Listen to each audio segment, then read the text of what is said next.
associada ao IEAF e ao UFPE. É professora na Faculdade de Ciências Humanas de Olinda, a FACHO, onde também coordena cursos de especialização. A professora Mariana Andrade é doutora em Literatura e Cultura, PPG Litcut, na UFBA, e é pesquisadora na IEAF e UFPE e integrante do coletivo Merê.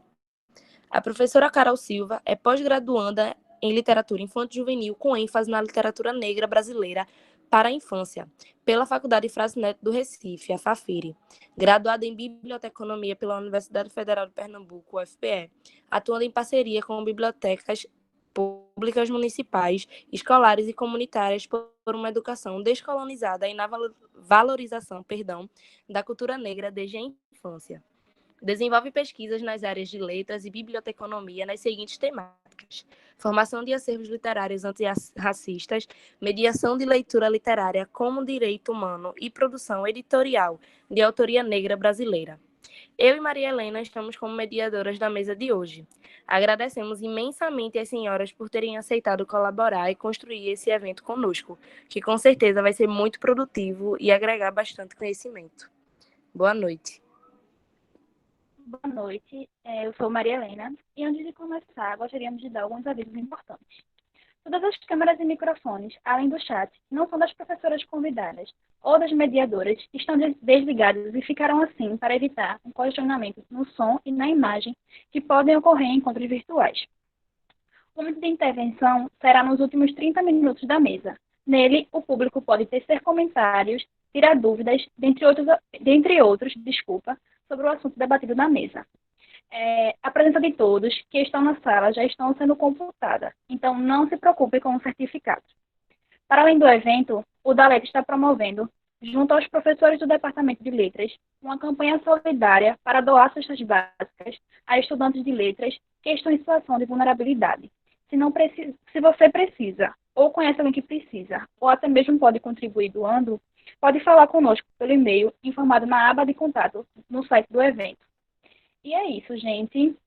Mais uma vez, gostaríamos de agradecer às professoras por toparem construir esse evento conosco e agradecer a todos que se inscreveram e estão participando. Vou dar a palavra, nós vamos iniciar com a professora Joelma Santos. Oi, gente. Boa noite a todas e a todos. Estão me ouvindo bem? A internet aqui em casa pode travar um pouco. Qualquer coisa vocês falam que eu posso fechar a câmera e ficar só com o áudio e fazer de uma forma que ajude para a gente.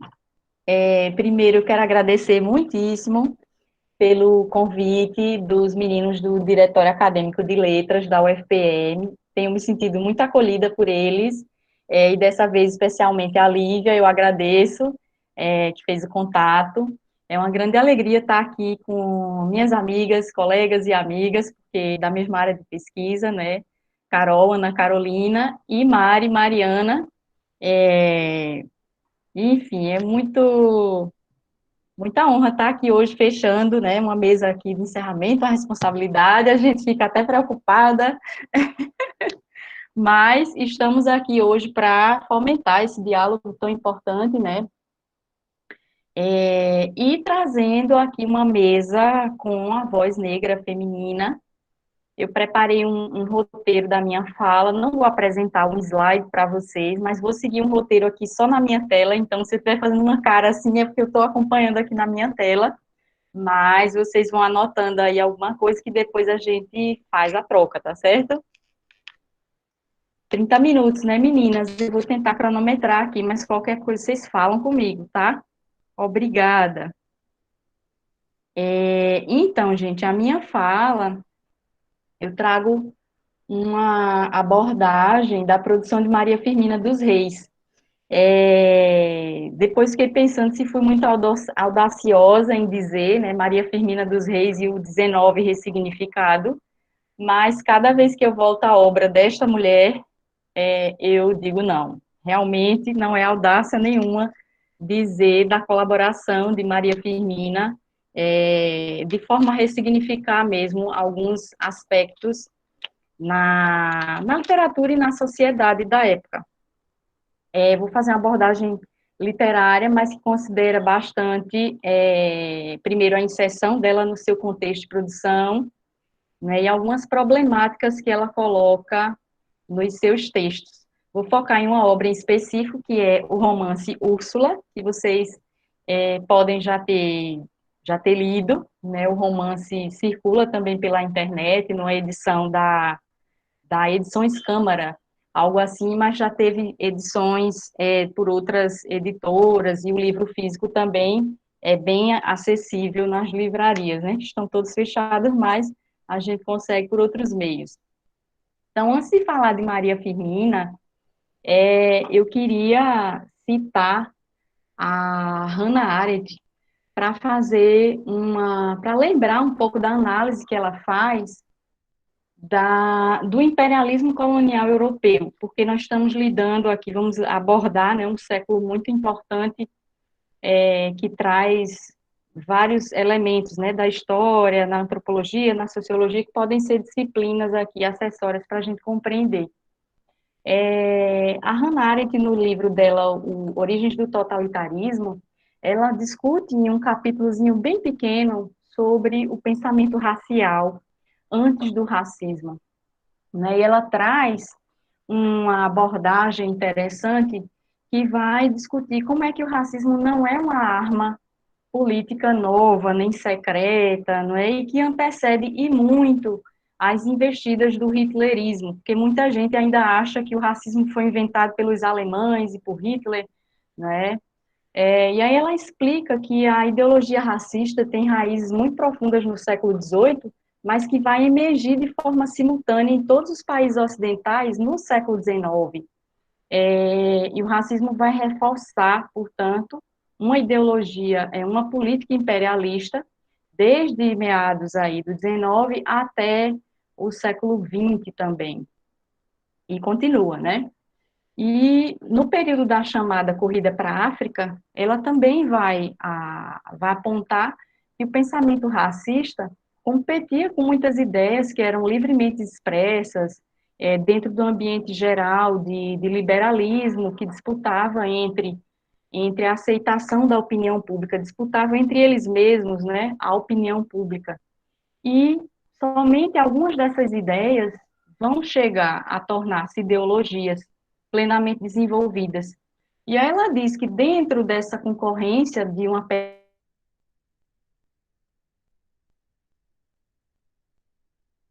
pessoas, e praticamente vão derrotar todas as outras. E ela se refere aqui à ideologia que interpreta a história como uma luta econômica de classes, né?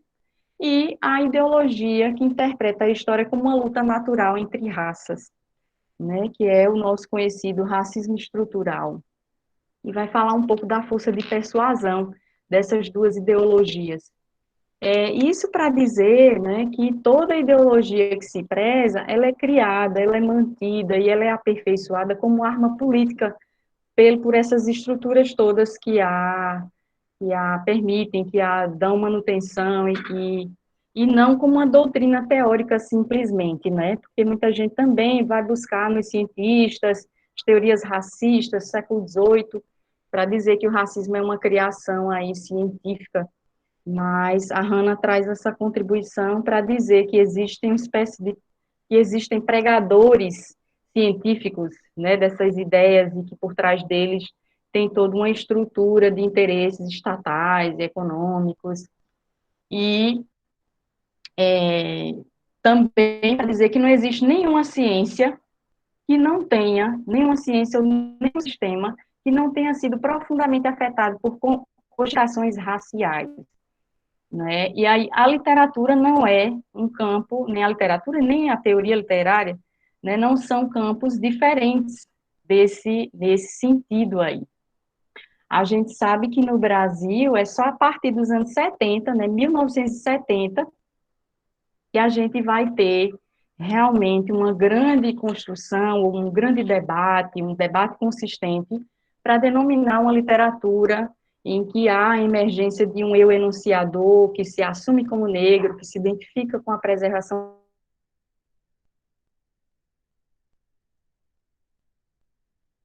A gente vai ter alguns teóricos que vão fazer essa caracterização.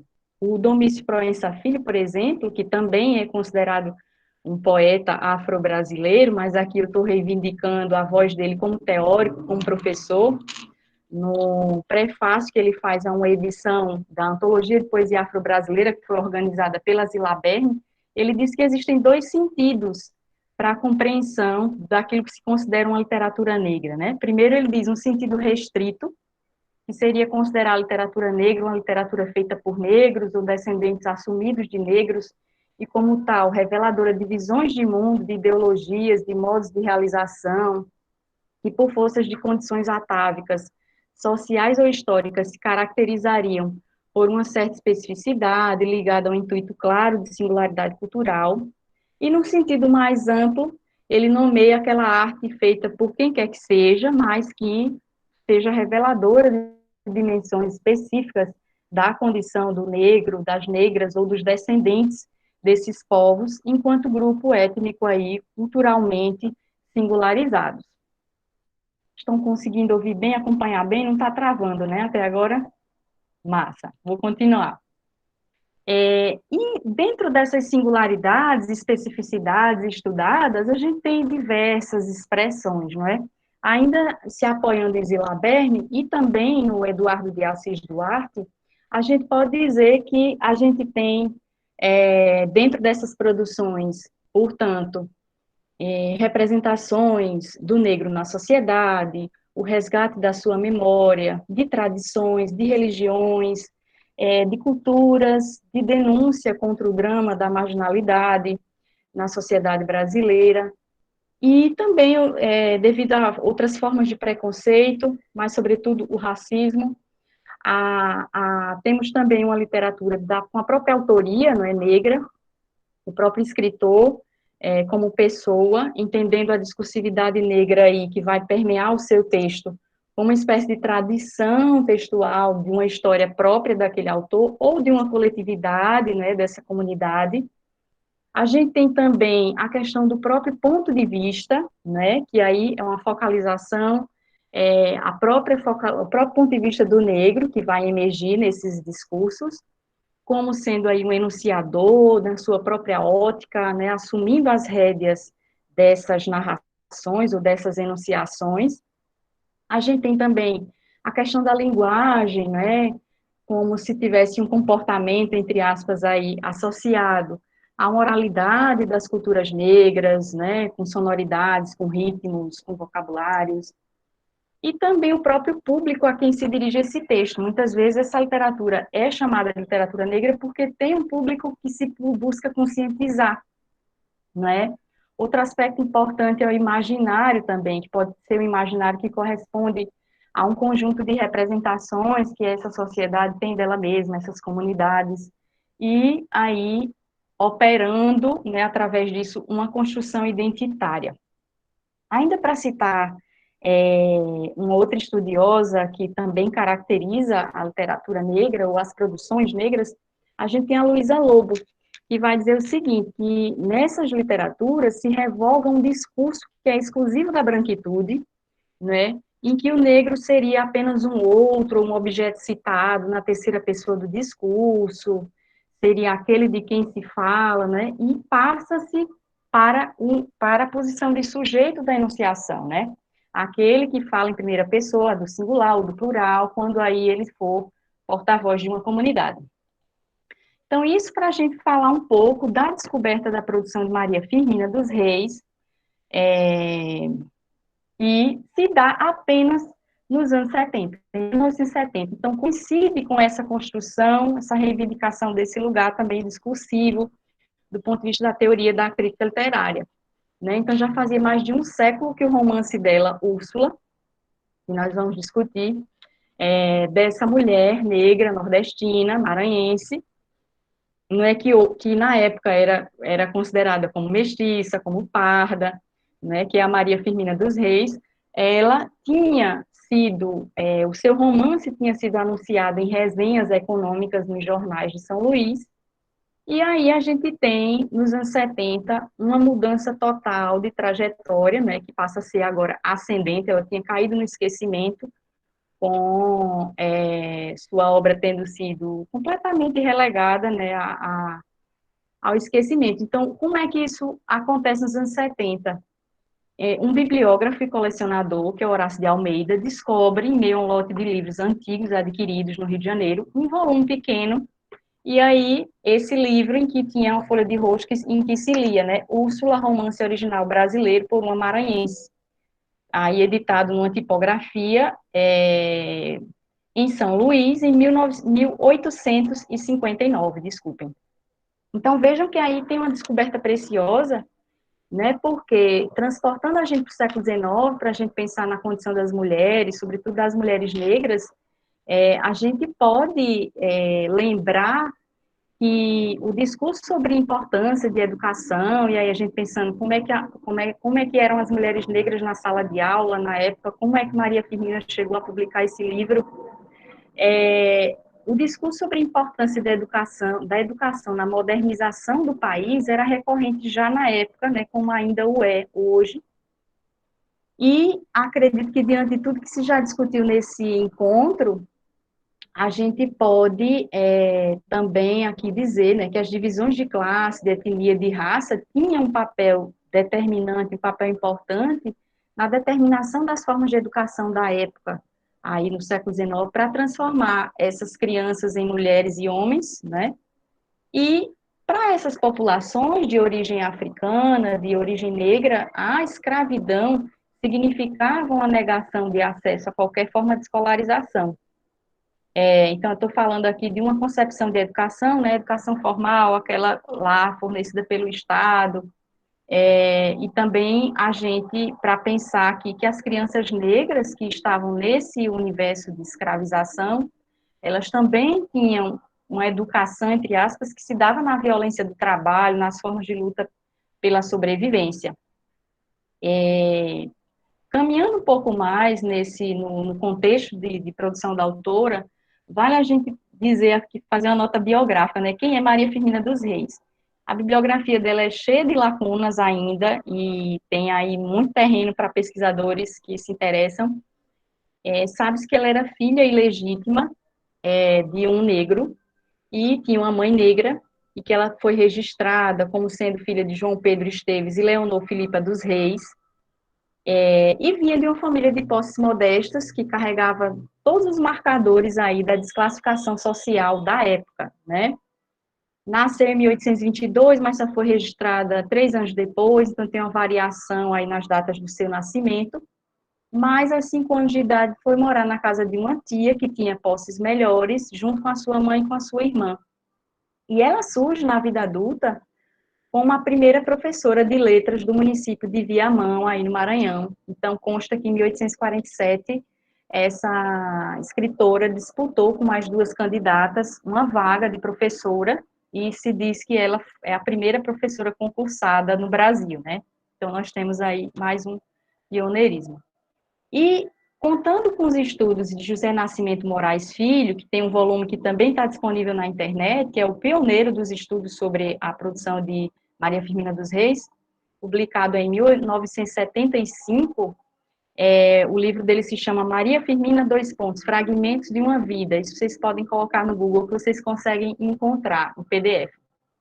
Traz uma pesquisa muito minuciosa sobre a vida dela, e é esse estudo que vai tirar a Maria Firmina do anonimato, nesse momento aí nos anos 70, já do século XX. Então, ela escreveu, a partir daí a gente sabe que ela escreveu Gupeva, que é um romance indianista, em 1861, um conto abolicionista, intitulado A Escrava, de 1887, uma série de poemas que foi publicada nos jornais do Maranhão, que depois se transformaram numa antologia, intitulada Canto à Beira-Mar, e também que depois foram publicadas numa antologia intitulada Antologia do Parnaso Maranhense, em 1861. E aí, no estudo de Nascimento, a gente também fica sabendo que Maria Firmina dos Reis escreveu músicas, letras e partituras, compôs valsas, compôs pastorais, como Estrela do Oriente, autos, como Bumba Meu Boi, e até um hino à libertação dos escravos. E existe a menção a um diário pessoal que ela teria escrito e que foi publicado parcialmente, né, que também é considerado o primeiro diário pessoal escrito por uma mulher publicado no Brasil. Maria Firmina tem tido diferentes aspectos da obra dela sob análise, né, sublinha-se aí o pioneirismo dela como autora do sexo feminino, como precursora da literatura abolicionista, como fundadora da literatura afro-brasileira, desbancando aí Luiz Gama, por exemplo, né, e que aparece nas antologias como sendo o primeiro escritor do período. E nos anos 2000 para cá, a obra dela tem sido alvo de vários estudos e pesquisas nos programas de pós-graduação também, sendo entendida como obra relevante para discutir a inserção, a exclusão social vividas aí por escritoras vindas de estados periféricos, relações entre a sua obra e a vida social das mulheres, e a escravidão, e também para compreender o que seria a prosa abolicionista brasileira. O contexto do século XIX, no Brasil, desculpem, a gente precisa também pensar que era um momento em que a palavra impressa, isso falando aqui de modo grosseiro, em todo o Ocidente, não é, considerando jornais, folhetins, livros, sobretudo os romances, isso era a forma canônica de expressão de opiniões, de sentimentos, de cosmovisões, distinguindo aquelas pessoas que escreviam, que tinham a possibilidade de externar sua interpretação do mundo e de si mesmos, né, afetando aí os seus leitores. O lugar de autoridade que poderia vir daquela pessoa que era capaz de intervir numa esfera pública aí ainda, claro, nascente, né, no momento de império, um período de Brasil Império, e que essa pessoa poderia impor novos modos de ver o mundo, era um lugar marcante, né, esse espaço de escritor. E nesse lugar, esse universo de aptos a se comunicar pela palavra escrita era eminentemente elitista, masculino, condicionado a padrões de erudição que eram próprios aí desse universo clássico ocidental, entre aspas. Mas mesmo assim, as mulheres, de maneira crescente, aí, provenientes de camadas, primeiramente, mais abastadas, vão se apropriando da palavra escrita, usando estratégias, né, lutando para serem admitidas num grupo que era muito fechado, daqueles que poderiam ser lidos. Por exemplo, na Europa, nos Estados Unidos, e também no Brasil, né, as mulheres, elas eram submetidas a regras muito discriminatórias, elas mesmas tinham que, às vezes, fazer um ritual de autodepreciação do seu texto, usar estratégia de anonimato, ou então pseudônimos masculinos. Isso tudo são estratégias que vão funcionar, não é aí? E Maria Firmina dos Reis vai se utilizar disso para entrar nesse círculo aí tão fechado de detentores da palavra escrita.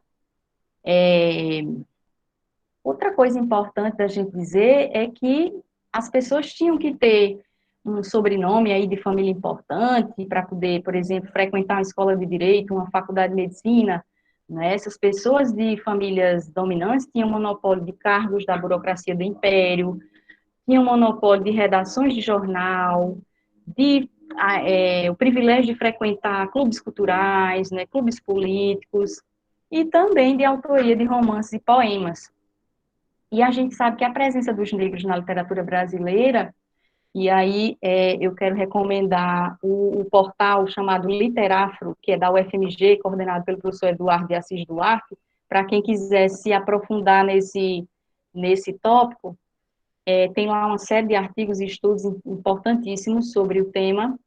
A gente sabe que 10 anos antes da publicação do romance Úrsula, que é de 1859, a presença do negro na literatura brasileira era muito discreta, era muito silenciosa, né? Ele aparece como uma espécie de cão fiel, né? Então, o aspecto da escravidão, o contexto social da escravidão, tornava muito difícil que uma pessoa escravizada, negro ou negra, se tornasse um objeto estético, né? Então, nos anos 70, vai crescer bastante a presença dessas personagens, E se a gente puder comparar com 100 anos antes, 1870, a gente tem exatamente o contrário, a gente tem aquela ideia do perigo negro, né?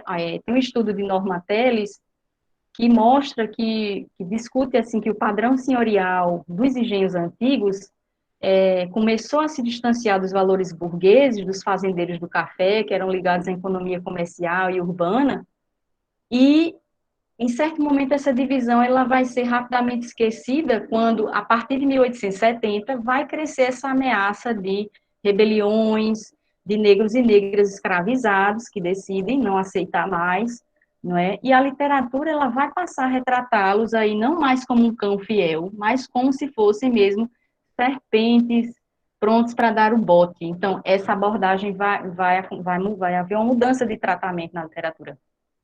A literatura do século XIX, a gente já sabe hoje, né, que o projeto romântico foi uma empresa de afirmação da nacionalidade que se prolongou pelo Segundo Império, né, uma empresa que era desejosa de alinhar o país com nações industrializadas.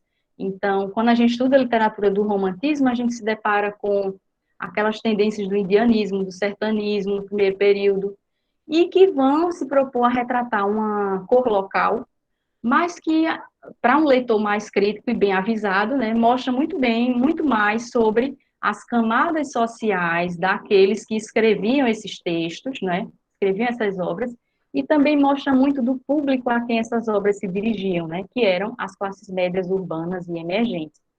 E o gênero romance era um gênero já meio olhado de lado, né, com desconfiança, porque esse gênero, ele capturava leitores e leitoras, assim, de uma forma muito mais, com teias de sentimentos apaixonados, apelos sensuais, né, mas nas províncias, aí o lugar onde Maria Firmina cresceu e se formou como leitora, né, esse tipo de livro era bem raro. E a gente, lembrando aqui de Alfredo Bose, né, do manualzão que a gente usa muito na graduação, História Concisa da Literatura Brasileira, Alfredo Bose tenta explicar um pouco a situação do romance na fase inicial da cultura romântica, porque ele diz assim, que era um tipo de gênero mais acessível, que também vinha do tributário do folhetim, né, que ele diz assim, que o romance romântico tinha um público muito vasto, que incluía mulheres e jovens, quer dizer, subestimando, né, dizendo que o romance era acessível para pessoas menos letradas, que buscavam algum entretenimento. E a gente tem exemplos de, por exemplo, Machado de Assis, que também transitou do folhetim para o romance, né? Tem uns estudos que fazem essa análise de como ele teve que fragmentar os romances para colocar no folhetim, ou vice-versa, adaptar o texto do folhetim para publicar em romance, né? Então, assim como Maria Firmina dos Reis também fez com Úrsula, que estou aqui com o meu volume, né? Primeiramente, ele é publicado em folhetim, depois vai ser publicado em romance. Então, tem alguns elementos que a gente pode citar que se fazem presentes nas formas romanescas da época. Então, tem o aspecto mecânico da intriga, que é a essência do folhetim, um estímulo-reação que tem a ver com a expectativa do leitor, né, um acúmulo de eventos, de incidentes para despertar curiosidade, visando aí um desenlace trágico. A própria estrutura episódica do romance é muito tributária do folhetim, para quem já leu Úrsula, né, aquela ideia do culto da peripécia, quer dizer, ficar aguardando tudo submetido a um grande, a um desalinhar da história que vai ter revelações muito drásticas. Então, a ideia de mocinho, de bandido, finais exemplares para personagens maus, heróis que são vítimas, né? Isso vai aparecer no romance Maria Firmina dos Reis? Vai aparecer também. A gente percebe alguns recursos que, para mim, são antecipadores também de aspectos muito modernos do romance que a gente tem já no século XX. Mas voltando um pouquinho para falar do acesso de mulheres no espaço público, a gente tem que pensar aqui no caso da Vila de Guimarães, que é onde Maria Firmina fundou a primeira escola elementar pública local, a primeira e a única escola, né? E esse espaço de acesso para as mulheres era muito limitado, nas vilas do interior mais ainda, né? Porque não existiam, vejam que não existia nem escola elementar, ela teve que fundar. Mas também não tinha clubes, não tinha jornais praticamente. E aí é nesse ambiente que Maria Firmina vai escrever seu primeiro livro, que é Úrsula, vai furar o cerco da exclusão, porque ela vai ser reconhecida como romancista ainda à época. Isso é uma das maiores conquistas para uma jovem, né, interiorana, que não... E que as estratégias que a gente falou agora há pouco. Não se sabe exatamente como é que ela conseguiu subscrever o livro ali nas páginas do jornal, né, que é o nome do jornal é A Marmota Maranhense, e porque também ela não podia ter bancado o valor, que era bem alto para subscrever um livro, deve ter tido algum intermediário que ainda é desconhecido, mas precisou de muita obstinação, de muita ousadia para conseguir esse feito. Então, Úrsula vai ser uma espécie de combinação de algumas técnicas para construir um enredo que, numa primeira leitura rasa, pode ser simplesmente um enredo ultrarromântico, né, mas que conjuga uma abordagem crítica daquela sociedade escravocrata, patriarcal, e não só porque quebra com moldes de uma literatura que era vista apenas como uma literatura sentimental, né, do romance romântico, que eu falei agora há pouco. E sai primeiramente num periódico que tinha uma intenção de divulgar artes, poesia, que era a Marmota Maranhense, que eu já mencionei, e a gente tem nesse romance alguns polos narrativos, né, as relações entre mulheres e homens, negros e não negros, escravizados e não escravizados, sobretudo. Então, vou tentar aqui não dizer spoiler para que vocês se sintam instigados a ler o romance, certo? Mas a gente tem, por exemplo, para não falar só de tema e falar sim do tratamento dado ao tema, que essa é a grande contribuição que Maria Firmina dos Reis dá. Por exemplo, o jovem branco a cavalo, passa vários capítulos sem ser nomeado, né? Enquanto que Túlio, que é um rapaz negro escravizado, ele é o parâmetro moral de bondade, de referência de valores e dignidade de conduta, ou seja, ele é construído, né, como herói, como salvador, inclusive, do próprio Tancredo, que é esse rapaz branco. Vai surgir aí entre os dois uma amizade verdadeiramente possível, de gratidão.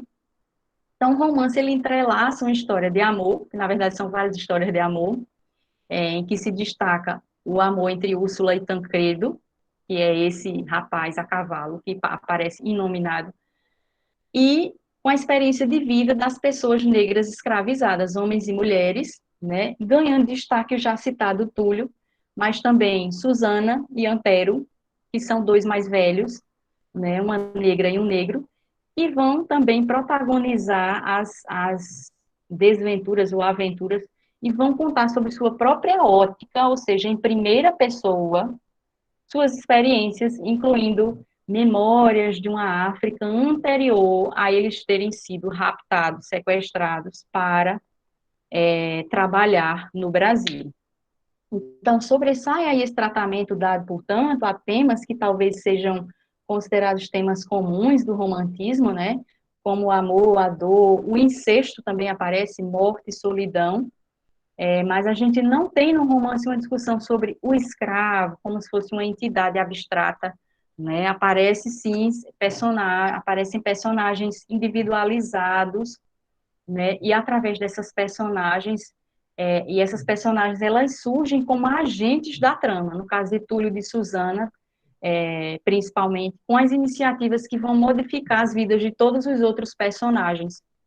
E aí eu destaco a Susana, que é uma velha negra, uma mais velha, que é um símbolo que vai, assim, em uma leitura possível, representar, né, como se fosse uma guardiã da cultura e da memória africana, porque ela se lembra e ela relata em sua própria ótica, na primeira pessoa, relata suas lembranças daquela terra e de como bárbaros, e ela chama de bárbaros os brancos que a sequestraram, né, em sua terra natal, onde ela era feliz com a família, e aparecem outras atitudes, como, por exemplo, Suzana se nega a ajudar o vilão da narrativa, que é o senhor comendador, Fernando P., que é um branco.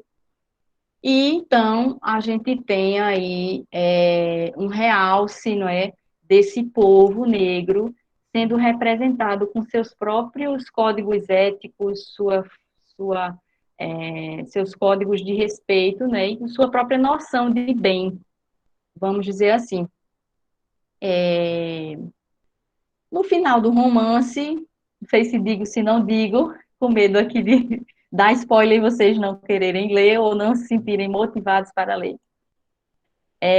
As personagens, elas todas sucumbem de alguma forma, né? Porque, para mim, é algo que revela que aquela sociedade não está pronta para elas, né? Aquela sociedade não as comporta. Nem Úrsula, nem Adelaide, que são duas órfãs pobres, brancas, que não têm sobrenome de prestígio, Túlio, que é o órfão negro escravizado, Tancredo, que é também órfão de mãe, branco, e que resolve desobedecer ao pai, Suzana, que é a velha negra escravizada, que é leal a seus valores, meu alarme tocou aqui, vou escapar uns minutinhos, meninas, por favor, eu estou terminando. Luísa B., que é a mãe de Úrsula também, que também é uma velha, uma mais velha, branca, paralítica. Enfim, a gente tem, pela primeira vez, uma interseccionalização entre raça, gênero, multisseccionalização, se é que é possível falar assim, porque tem classe social, raça, gênero, e para as considerações finais, então vou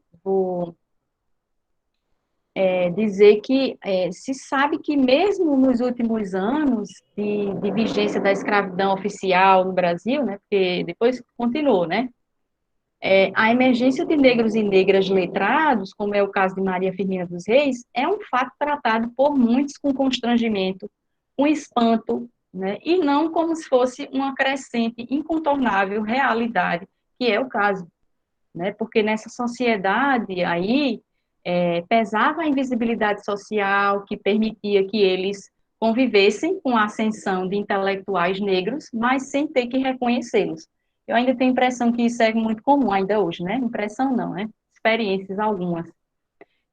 Mas então aqui nós estamos reconhecendo Maria Firmina dos Reis, a sua intelectualidade, e pesquisas inúmeras vêm consolidando esse lugar único para ela, né, na nossa história, na nossa cultura literária e não literária, como sendo de uma mulher que lucidamente ultrapassa todas as barreiras raciais, sociais e de gênero, mostrando ao mundo que mulheres negras e homens negros também, por que não dizer aqui, têm consciência e agência históricas, né, que são capazes de, com suas vozes, desfazer teias de opressão, de silenciamento, gerados aí também pela escravidão e pela exclusão. Essa mulher negra, Maria Firmina dos Reis, de poucas posses, né, burlou as estruturas e tornou-se uma intelectual no século XIX, ocupou posição proeminente numa vila interiorana, né, e a posição de primeira e única professora de primeiras letras, além de escritora, poeta, musicista.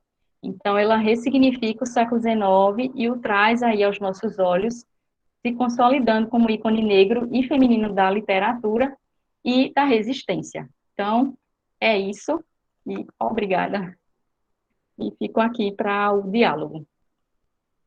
Espero ter contribuído.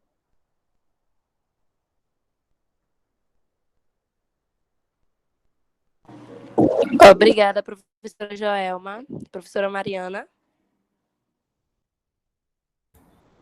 Boa noite a todas, a todos e a todos. Quero agradecer inicialmente o convite do DA. É uma alegria sempre ter essa parceria com o DA, que já estamos em vários eventos juntos, né? Agradecer a Joyce, Lívia, Helena, agradecer também ainda mais a oportunidade de estar com Joelma, professora Joelma. Se tiver um fã-clube de Joelma, eu exijo ter cargo, porque eu sou fã, número, pelo menos, assim, por causa da família, acho que eu devo ser a terceira, né? Pai, mãe, irmão, peraí. Até 10 eu fico. E também a Carol, a Carolina Silva, que tem um trabalho maravilhoso todo dia, cotidiano no Instagram. É um prazer, uma honra estar aqui. Agradecer a 107 pessoas que estão na sexta-feira da pandemia, no Google Meet, assistindo a gente falar sobre literatura negra de autoria feminina. Para mim, isso também é uma honra, uma responsabilidade muito grande.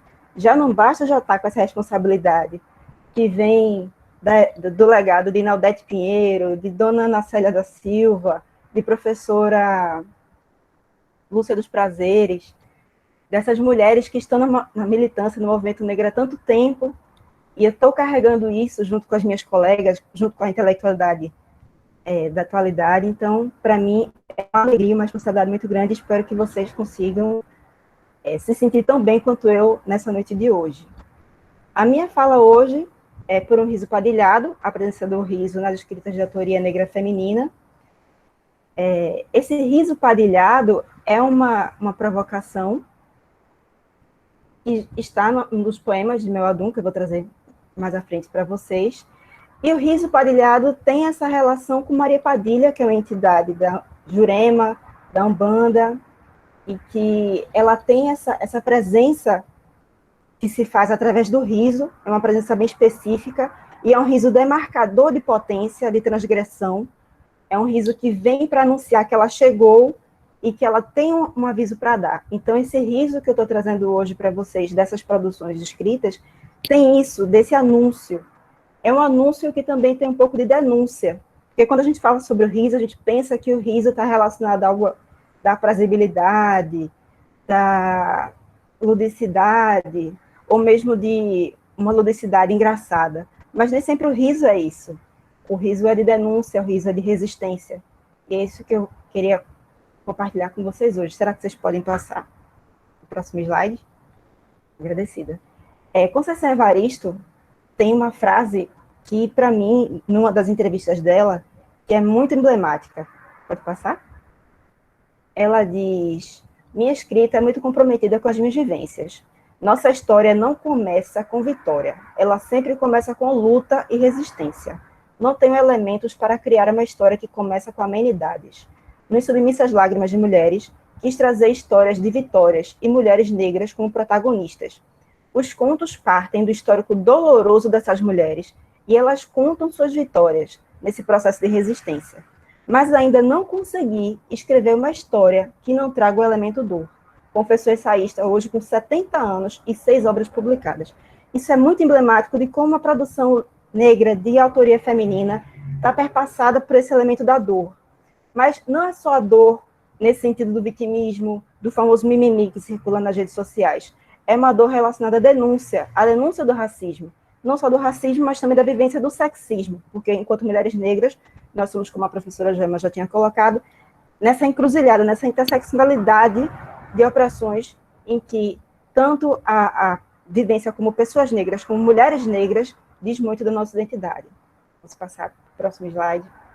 Então, eu trago também a escrita de Lélia Gonzalez. Não é uma escrita literária, como a gente está acostumado, é uma escrita de poemas, é uma escrita de narrativas, romances, mas é uma escrita ensaística, em que ela traz um elemento muito potente do riso.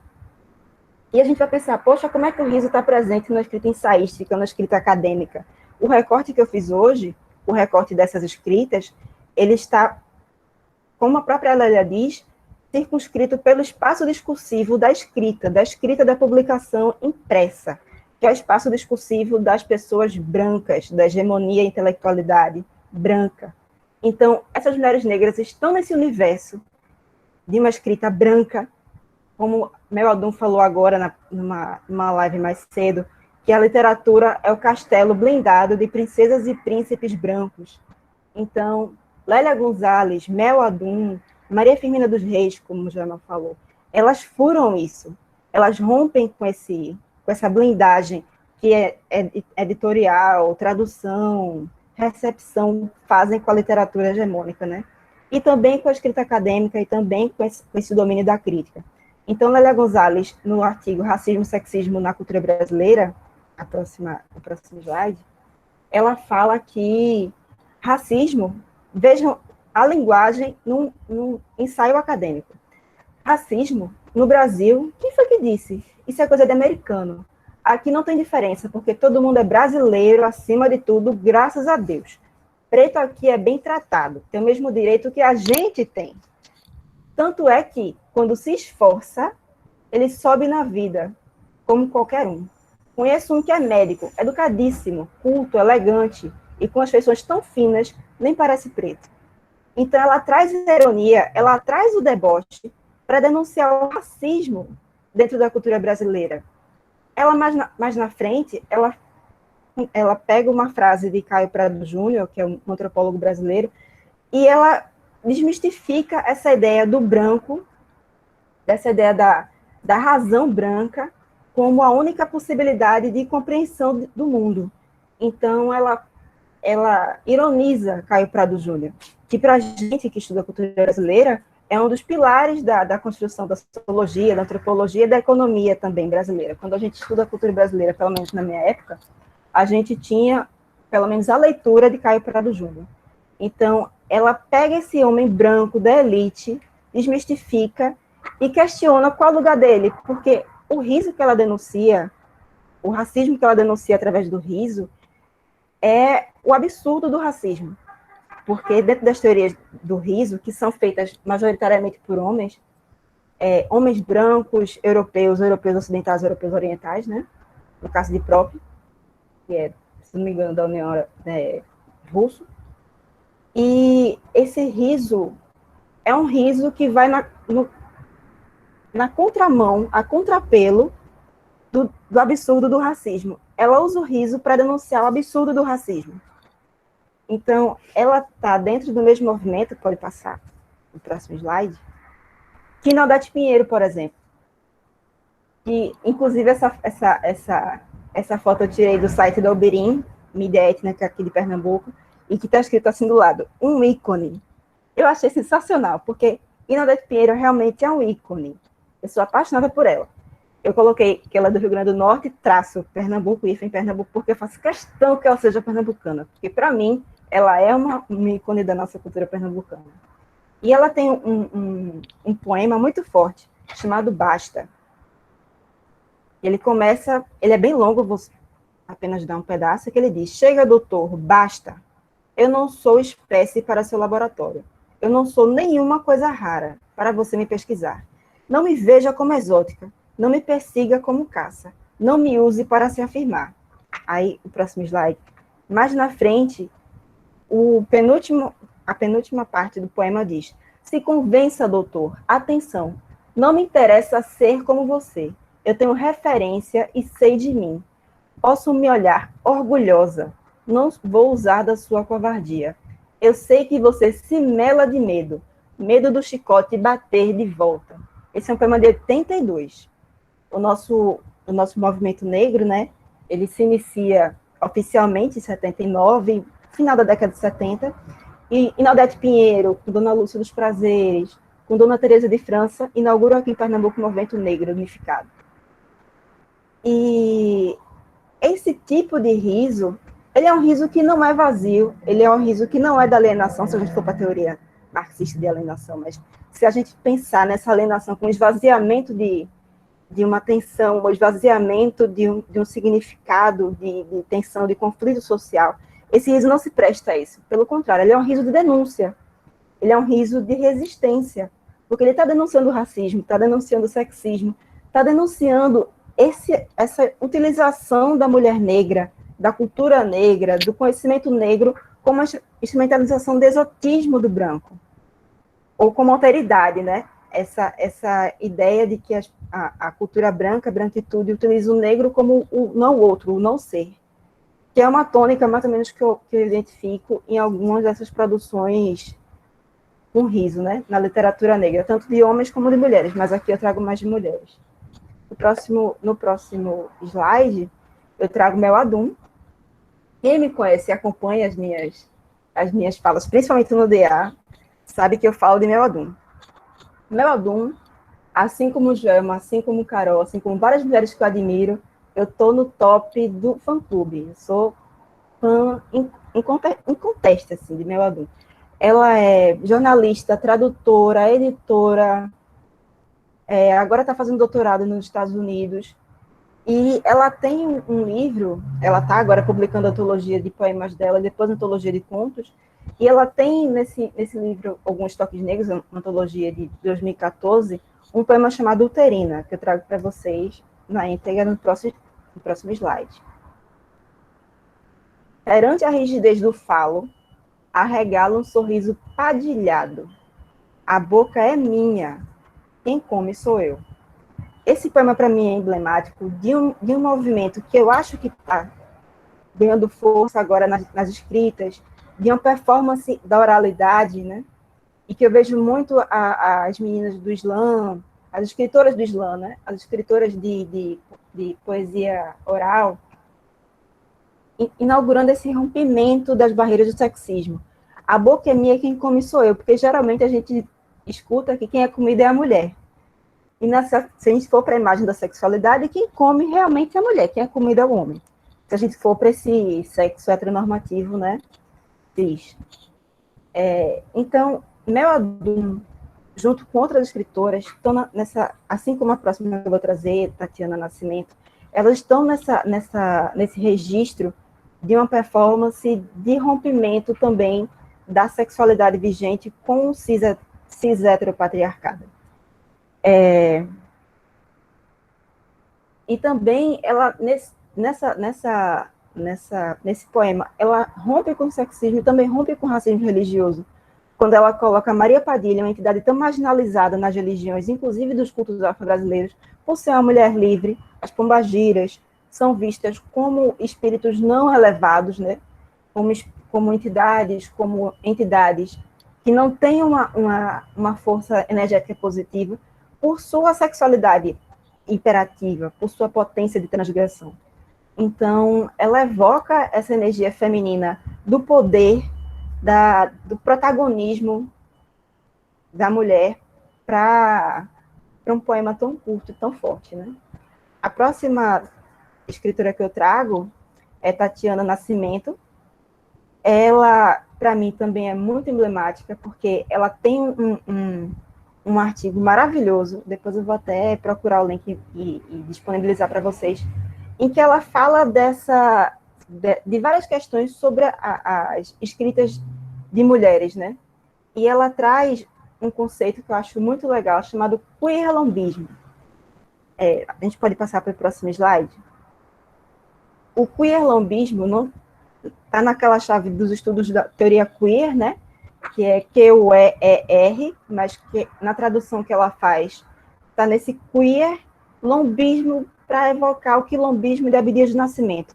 Então, ela traz essa escrita LGBTQIAP+, para a bala das escritas da autoria feminina, porque ela é uma autora lésbica, e ela fala desse queerlombismo também como o lugar dessa disputa pela resistência e denúncia como devaneio. Ela está muito naquela perspectiva do afrofuturismo, ela reivindica muito isso, de que é cobrado, muitas vezes, das autoras e autores negros, uma denúncia pela chave da dor, pela chave do sofrimento. E ela questiona algo que eu também já tinha chamado a atenção, da fetichização do sofrimento negro. Quando a gente vai para os noticiários, né, para citar exemplos aqui, Cardinô, esses noticiários da tarde aqui, tanto no Nordeste como no Brasil, acho que da Atena mostra que isso é nacional, dessa fetichização da mulher sofrendo. Quando a gente vê Dona Mitty Renata, a mãe de Miguel, o Fantástico fez tanto aquela mulher chorar. Vários outros jornais não conseguiram, mas o Fantástico fez uma reportagem só para fazer aquela mulher que aguentou uma semana inteira sem chorar a morte do filho, desabar publicamente.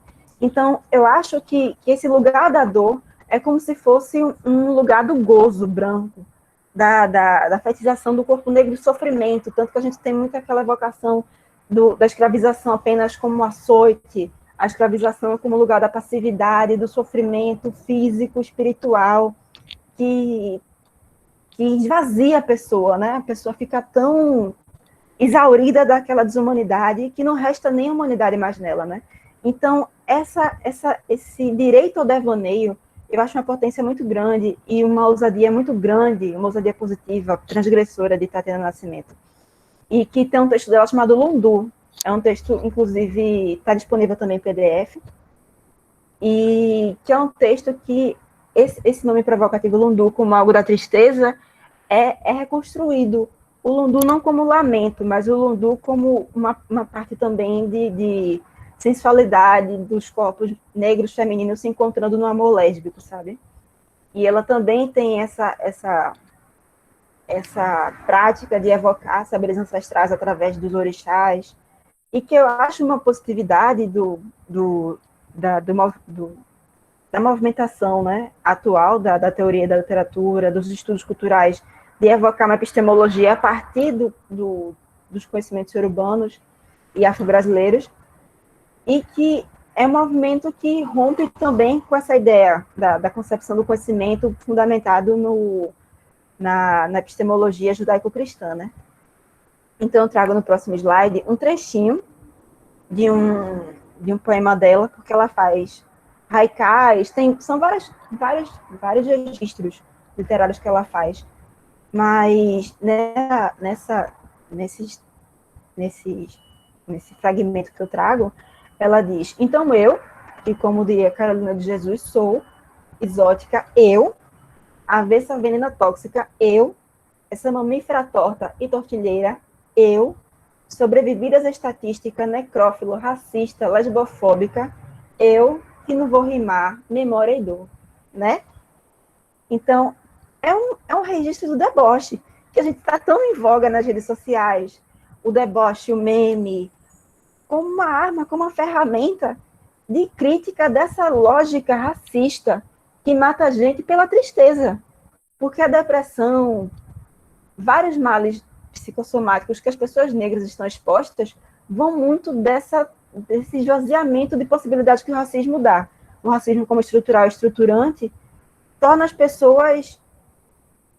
É um gatilho falar isso, mas num beco sem saída, né?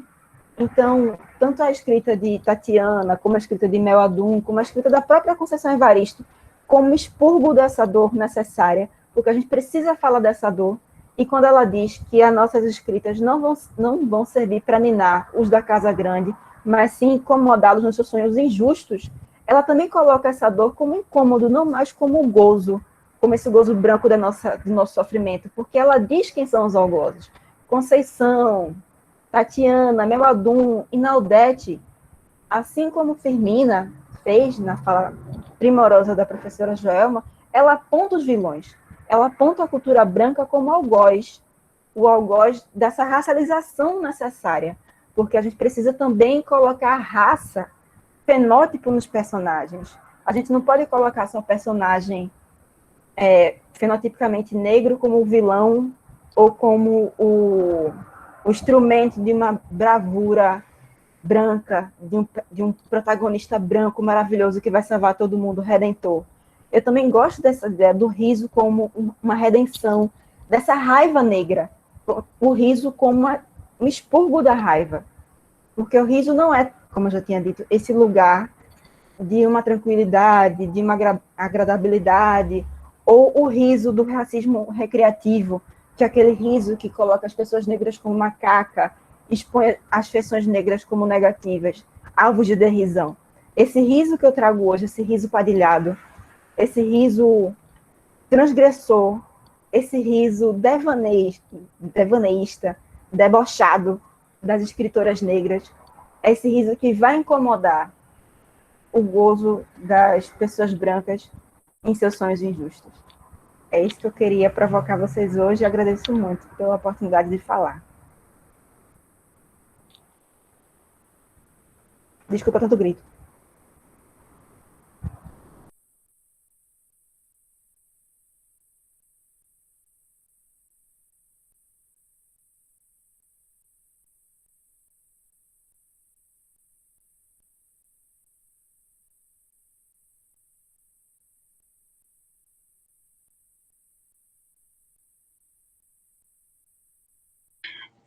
Obrigado.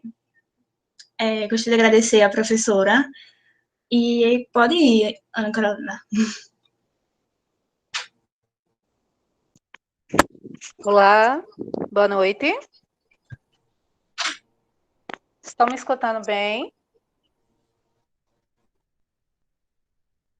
Estão escutando? Opa, então vamos começar. Primeiro peço licença, né?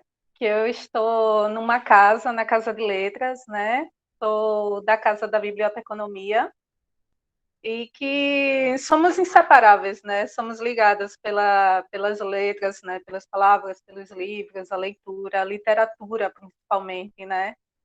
E eu quero muito agradecer ao DA, que foi bem acolhedor para mim, né? As garotas que sempre estavam em comunicação com a gente, né?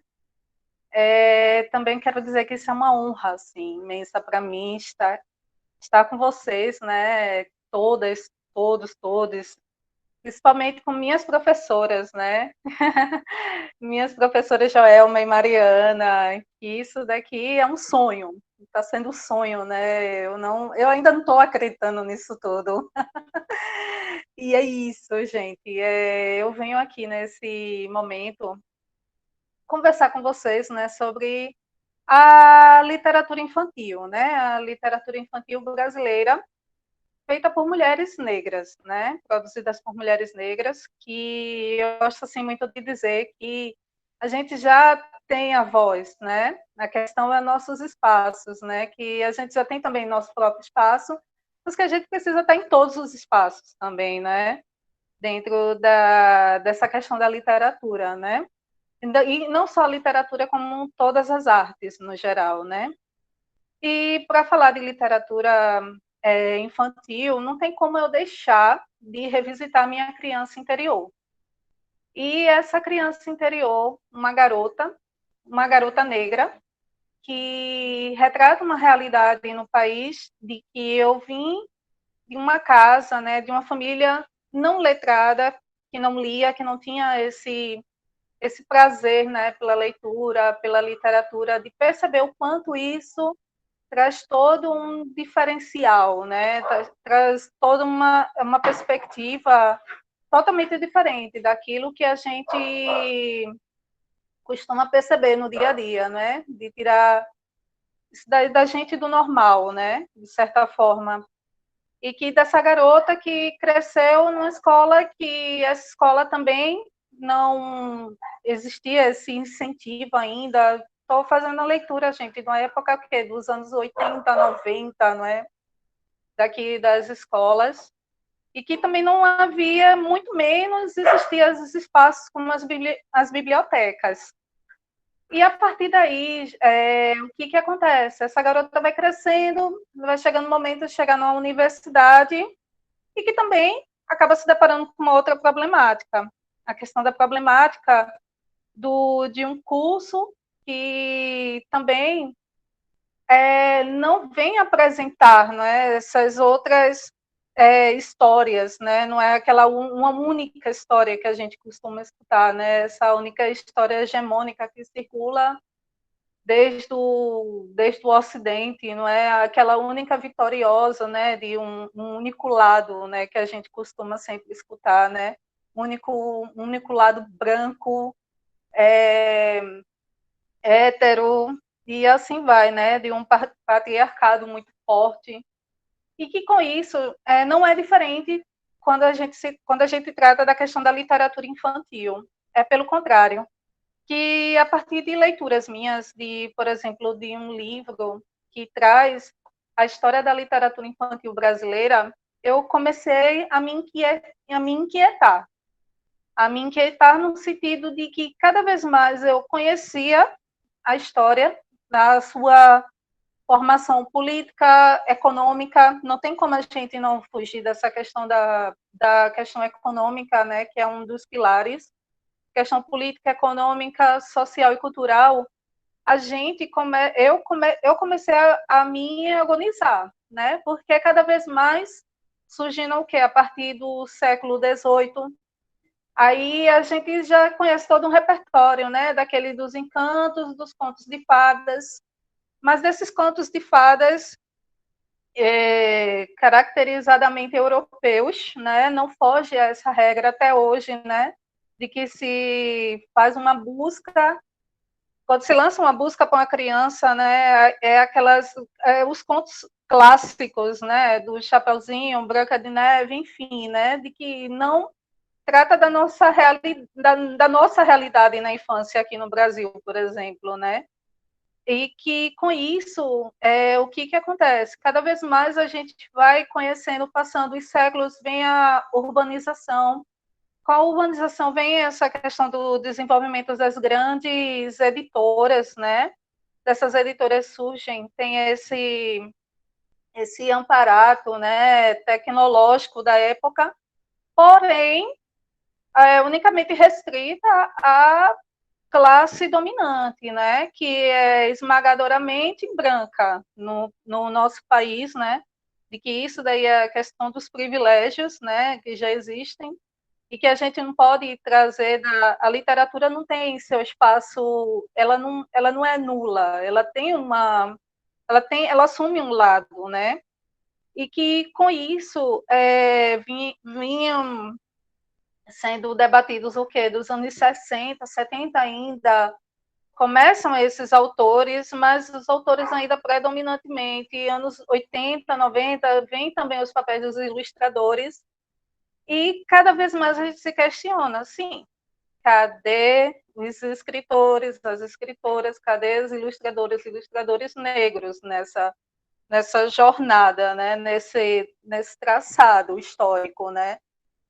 E que com isso é interessante perceber, gente, que cada vez mais eu estou acreditando que a gente que tem que levar essas vozes, sabe, adiante, porque, como Mariana já vem contando, né, que a partir dos anos 80, com o movimento negro, né, e com a voz da Inaldete, que, como eu disse no início, já existiam essas vozes, né, a questão são os espaços que a gente vai acabar ocupando, né, e que já acontecia com ela, e ela já publicava aqui em Recife nos anos 80, não é? Que, por sinal, eu vou fazer o seguinte com vocês, eu selecionei alguns livrinhos aqui, vou compartilhando com vocês, falando aos poucos, né, o que cada um representa, porque eu costumo, assim, ler bastante, e dessa minha vontade de ler, eu acabei desenvolvendo, né, dentro do Instagram, esse espaço como um espaço mediador mesmo, né, de trazer o que eu venho lendo, de buscar me comunicar com escritoras, com escritores, ilustradores, editoras. Isso está sendo muito positivo, né, nesse sentido. E aqui eu vou iniciar para vocês, né, eu vou trazer a Inaldete, né, como Mariana falou, esse livro daqui, né, 5 cantigas para você contar. E são cantigas que a gente costuma escutar na infância, né, boi, boi, boi, boi da cara preta, e que Inaldete, ela vai conversar com a gente nesse livro, gente, vai contar essas histórias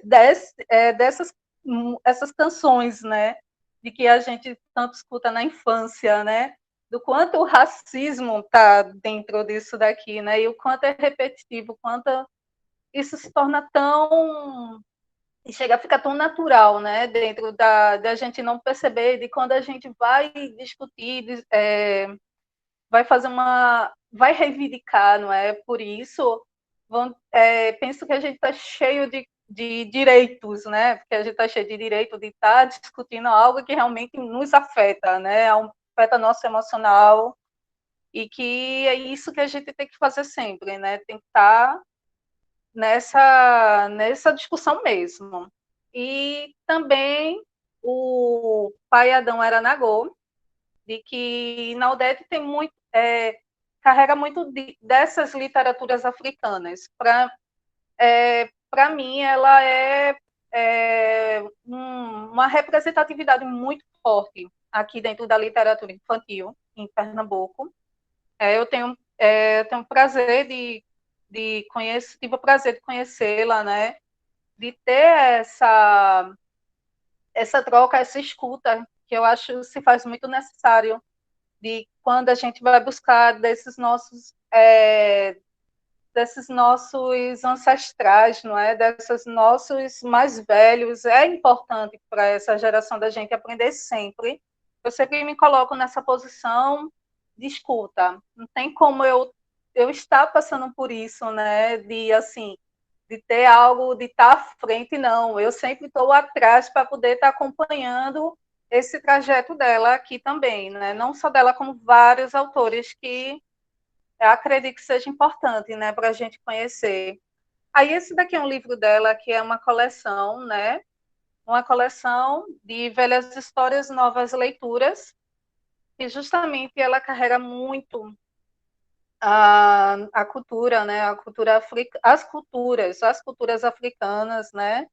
E é interessante que quando eu leio um livro desse, por exemplo, Maracatu de Real Realeza, sempre vem os tambores, sempre vem os toques na mente. Não tem como a gente estar dissociando isso, né?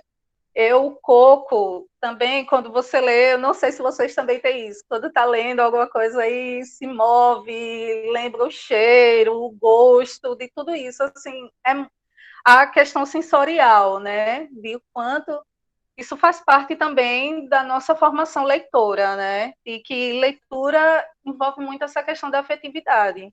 E quando a gente traz essa questão da leitura na infância, né?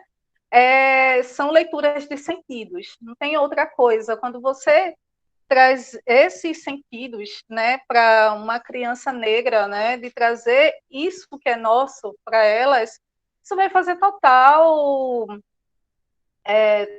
diferença na forma como ela vai perceber o mundo. Isso faz muita, muita diferença. E que, deixa eu passar aqui, gente, vocês me avisem o tempinho, porque senão vou acabar me empolgando aqui.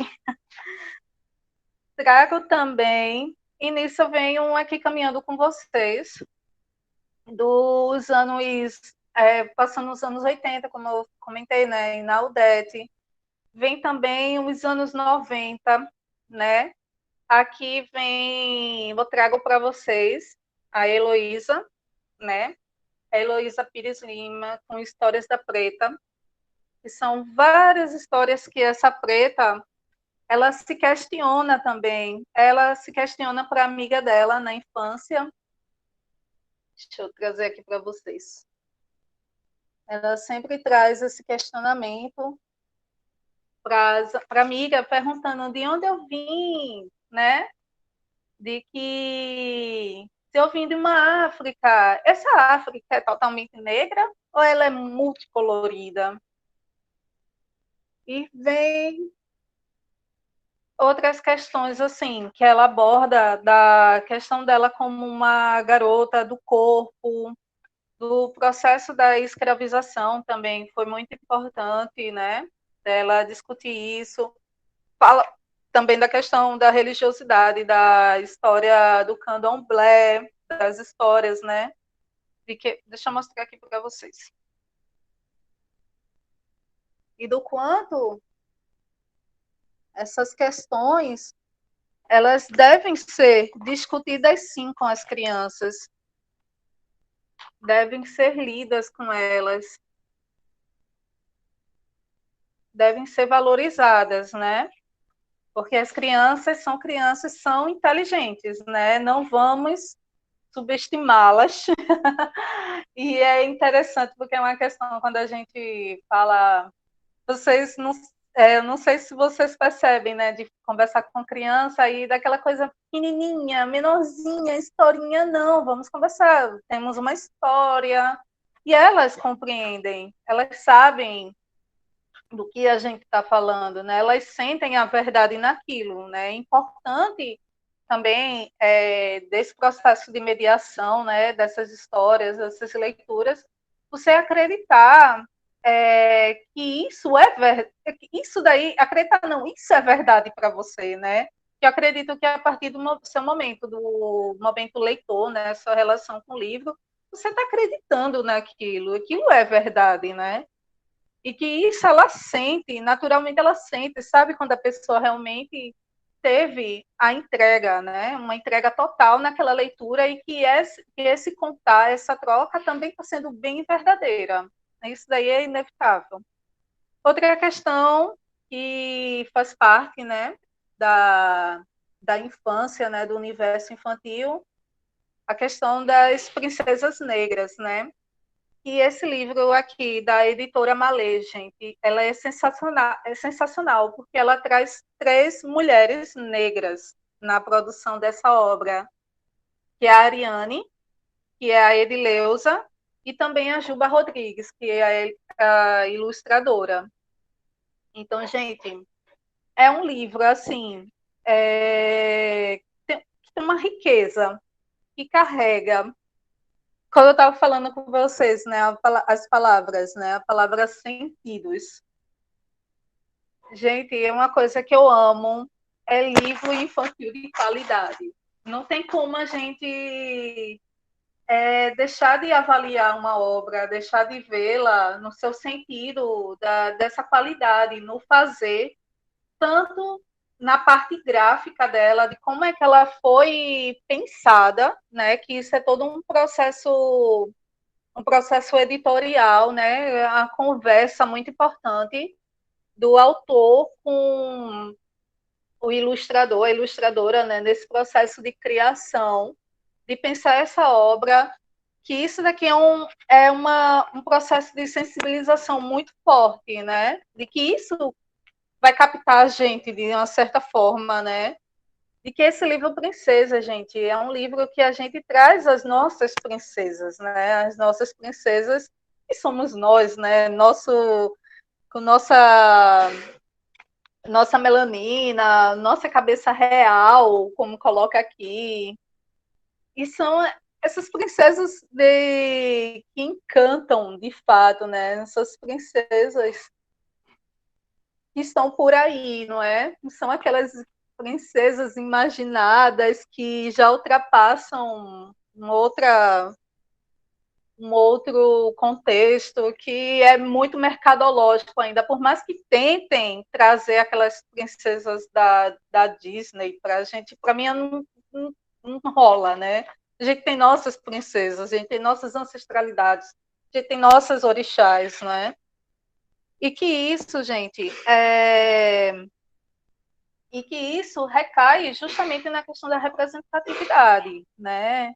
Isso não tem como não trazer uma infância, de pensar essa infância no nosso plano, lógico, da importância da imaginação, que naturalmente nós, né, desde crianças, temos nosso potencial imaginário, né? E que com isso, mas tem como a gente carregar muito do que é nosso, né, dentro dessa imaginação, de trazer esses símbolos, trazer as ideias, trazer essas formas de luta para a gente dentro dessas histórias.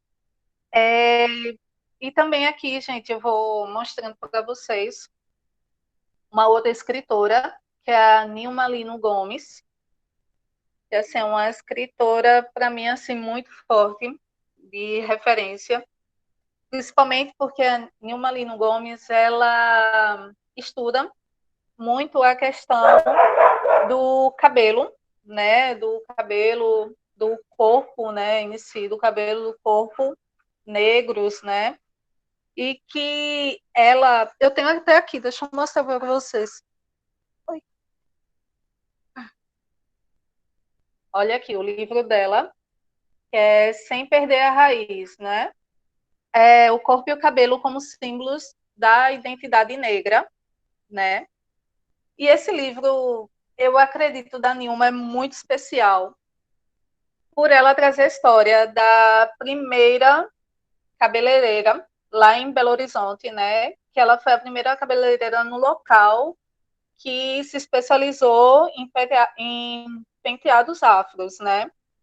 E que ela traz justamente a história de Betina, né?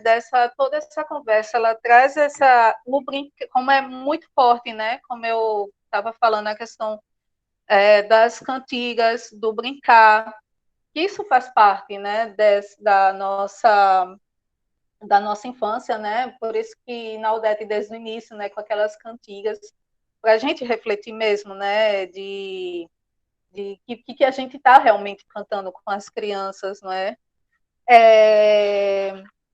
E ela aqui, ela traz justamente essa criança, essa Betina, e ela junto com sua avó, né? Sua avó, essa questão da imagem afetiva, né? Dessa troca desse troca, esse carinho, né? Essa cumplicidade, né? A gente chega até um momento de cumplicidade, né? Quando a gente está com as pessoas, deixa ela fazer esse carinho no cabelo, né? De estar falando do quanto a gente é bonita, isso faz muita diferença, né? Aqui, Betina. E assim vai, né? Ela tem um diálogo com a avó diz quando ela essa questão da morte, né? De quando ela vinha se tornando uma ancestral, né? Para ela não ficar muito triste, sempre lembrar, não é, do que ela deixou, né? A questão da cultura, né? Do que ela deixou para sua neta. Enfim, gente, é uma obra que vai além, sabe? É uma obra que traz essas possibilidades. Eu trago também outro livro, né, da Simone Mota, que traz também essa questão do cabelo, né, de que sempre carregada por essa questão da ancestralidade, não é? Do poder, não é? Que esse cabelo tem, né, na infância. Porque a gente, assim, né, vocês viram um dia desses uma marca que teve essa cara de pau, né, de estar trazendo uma questão, né, que a gente sabe que foi uma estratégia de marketing, mas que, assim, não sei até que ponto, né, a gente vai aguentar essas questões, né, como é que a gente ainda vai estar aturando isso, sabe? Mas uma de cabelo belo, de que vocês podem perceber que eu trago muito do cabelo, porque isso foi o que me marcou na infância, né, de certa forma, de que eu corria para o banheiro da escola, via meu cabelo seco, né, corria para o banheiro da escola, abria a torneira da privada, desculpa, abria a torneira da pia, colocava o cabelo debaixo, lavava para ele poder ficar caidinho, né? Não deixar ele ficar seco. E também eu cortava meu cabelo, gente, cortava escondidinho, porque ficava aqui todo enroladinho, eu não gostava, cortava, enfim, né? Tem todo esse processo de como a gente se relaciona com o nosso corpo negro, né? De como a gente se percebe nisso, isso é muito forte, né? Se a gente não ter esse diálogo desde a infância. E mais uma escritora, assim, que ela, para mim, está sendo uma referência muito forte também, que é a Kiyuzan de Oliveira, né? O Mundo no Black Power de Tayol, que ela traz também várias outras obras. Ela tem uma obra maravilhosa, ela lançou O Mundo de Akin, agora, né, esse ano. Ela também traz o Moabá, né, a história das princesas. E assim, gente, esse livro dela é pura poesia. A forma como ela narra, a forma, a estrutura, como ela traz essa leitura da gente se ver, né, dos nossos olhos negros. Ela descrevendo aqui, né, seus olhos são negros, tão negros como as mais escuras e belas noites que do alto miram com ternura qualquer ser vivo. Do fundo desses olhos escuros saem faíscas de um brilho que só as estrelas são capazes de emitir. Nosso nariz também, que se parece com uma valiosa pepita de ouro. Enfim, gente, são questões que as crianças precisam escutar desde pequenas, né? E a gente também precisa estar nutrindo nossas crianças pequenas, nossas pequenas grandes crianças por aqui, né? Que a gente também precisa disso, né? A gente precisa desse mimo, né? De estar sempre carregando isso. E também Eu tenho um livro, eu trouxe o livro do Coração do Mar, da Carol Fernandes, que esse livro é assim, gente, eu já trago aqui, eu já chamo a atenção de termos mulheres, né? Mulheres, além de escritoras e ilustradoras, né? Da Carol Fernandes também, ela é maravilhosa. Aqui, gente, acabou o tempo, foi só uma pergunta.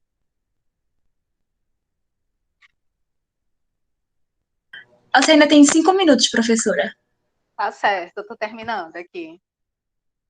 Da Carol, ela traz aqui. Esse é um encanto, gente, de trazermos para uma criança negra todo esse sentido para ela, desde a primeira infância, né? E a gente não precisa ir tão longe, sabe? A gente já tem as nossas escritoras, temos nossos escritores, ilustradores. Esse também é outro livro, Meia Curta, da Andresa, do Santiago, né? Que eu ganhei esses livros. Da Carol ganhei, né? Do Santiago ganhei. De trazer uma garota negra, o que eu gostei muito assim que eu peguei esse livro foi de perceber quanto a gente tem uma criança, uma garota negra altamente descolada, né? Saindo também de determinados estereótipos, né? Que circulam por aí dentro da literatura infantil, né? De perceber e que a gente vê crianças negras são crianças alegres também, né? A gente vê muito daquela questão que vem já desse tempo de escravização, né? De ver uma criança, não é que Joelma trouxe, né? Essa questão da educação da criança negra, né? Da não participação, não envolvimento, aquela coisa toda. E isso também, esse corpo dela também está falando dentro da obra, né? Eu vou trazer aqui esse do livro da Mariana, da Madu Costa, outra vez Mariana. Olha aí, Mariana. Esse livro eu vou te emprestar, viu? Também uma outra escritora, Madu.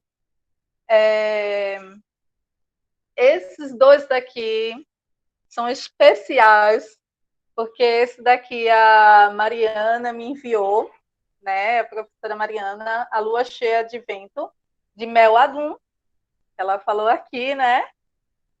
E também a do BIM, da Mel Adum, publicado pela editora Alguns, né?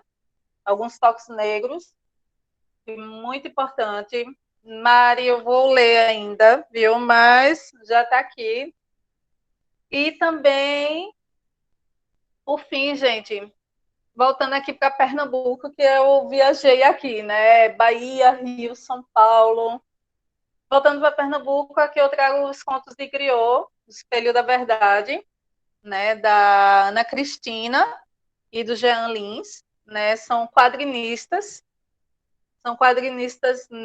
negra e negro aqui, não é? Do nosso estado.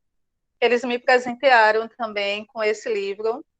E que a gente, o que eu quero dizer, né, no final disso tudo, do quanto a gente pode nos reinventar dentro dessas possibilidades, né, da gente negra, a gente tem potencial, a gente negro tem potencial para a gente estar produzindo que é nosso, sabe, de trazer os nossos cada vez mais perto da gente, de estar realmente falando, de estar divulgando. A gente tem que fazer, eu acredito muito que seja uma missão dessa impulsionada, né?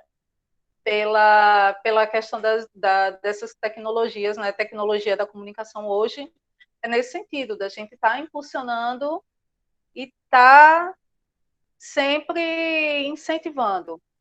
Não tem outra coisa, não tem, eu acho que outra missão mais importante também para estar trazendo nesse sentido, estar contribuindo.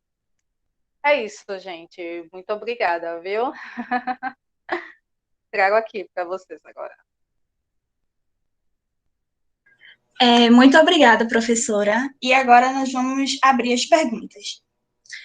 A primeira pergunta vem de Catarina Moura. Vocês falam muito sobre o racismo contra os negros. Queria saber como vocês abordam, se abordam o racismo contra os brancos.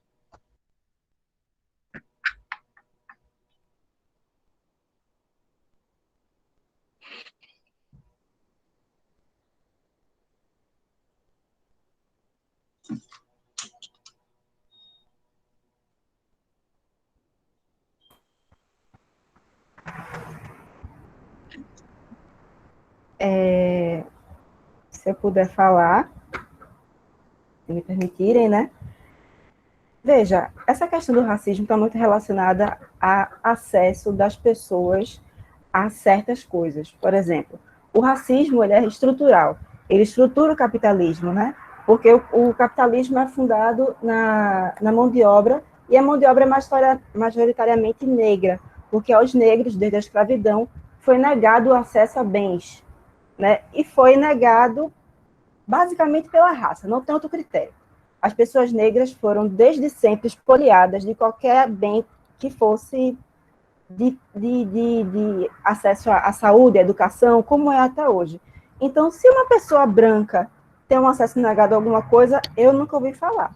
O máximo que eu ouvi falar é de pessoas brancas que não podem ter acesso a cotas, porque cotas é uma política afirmativa de reparação necessária. Por quê? Porque houve racismo. Se houve racismo para pessoas negras, as pessoas negras que foram o alvo do racismo vão ter essas políticas afirmativas direcionadas a ela. Quanto mais melanina, quanto mais escura a pessoa for, mais exposta ao racismo ela vai ser. Então, mais necessidade de incluir essas pessoas em políticas afirmativas como cotas. Inclusive, é um debate necessário e urgente que a gente fortaleça a política de cotas, que está sendo muito fragilizada nesses tempos de desmonte, precarização da educação, precarização, inclusive, da saúde também, de acesso à saúde, né? Porque a gente está vendo que quem mais está morrendo de Covid são as pessoas negras que não tiveram acesso a uma quarentena. Obrigada, professora Mariana. Se as professoras Joelma e Carol quiserem falar algo, tá aberto ainda, tá?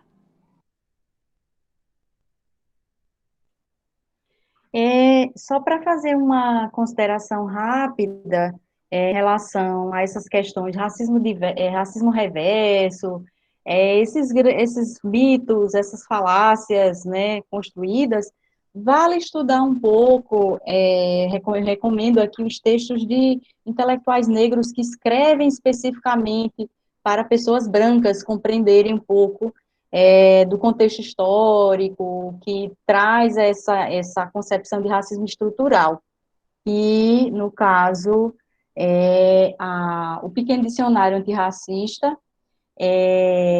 da Ribeiro, esqueci agora o primeiro nome dela, quem me lembra, meninas? Djamila Ribeiro, que tem um discurso bem direto, é um texto para pessoas brancas que se interessam para discutir essa questão mais aprofundadamente. Então, eu recomendo esse texto.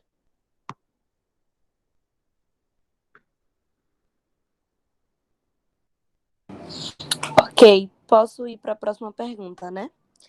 Everton Henrique está perguntando, professora Joelma, no século XIX, o racismo e o machismo acabaram diminuindo o alcance da obra Úrsula, de Maria Firmina, e permitiram reconhecimento maior,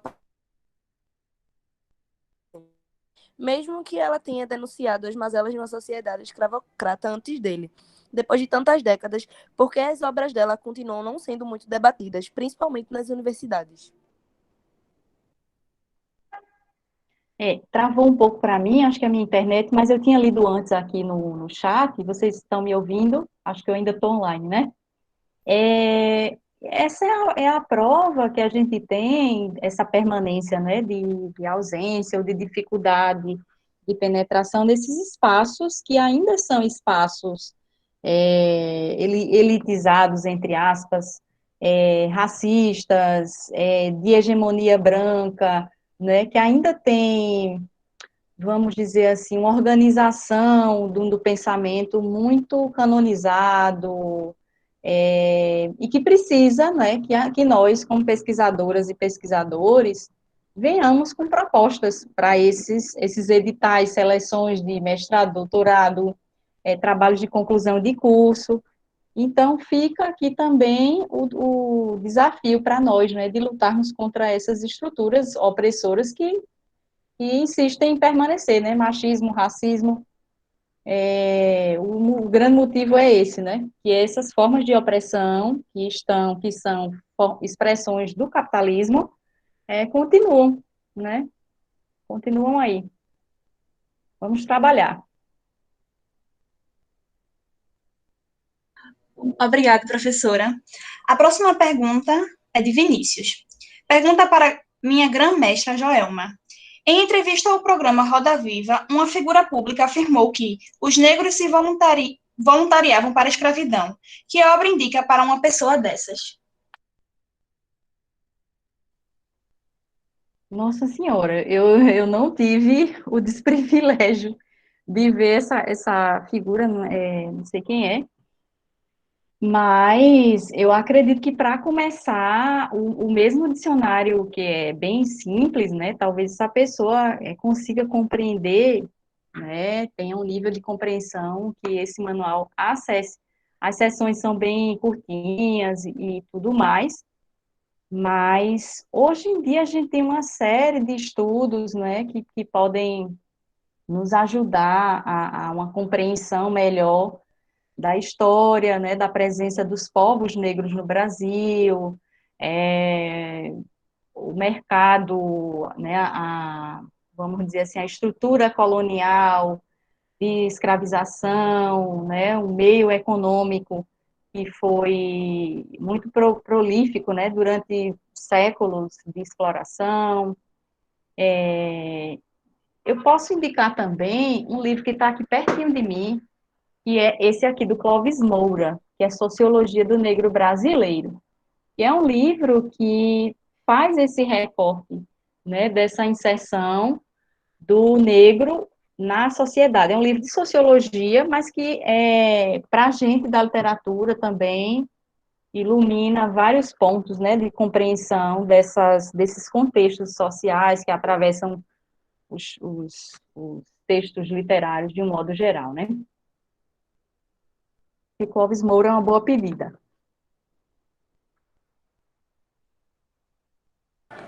Obrigada, professora. Até o momento, nós não temos mais perguntas. Na verdade, tem uma agora, de Grace Bezerra. Ela pergunta, professoras, como trazer mais autoras negras, como Maria Firmina, que infelizmente não há tanta visibilidade, para a sala de aula e além dela?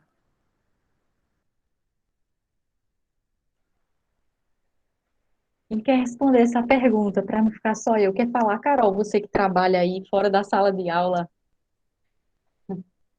Oi, posso sim falar.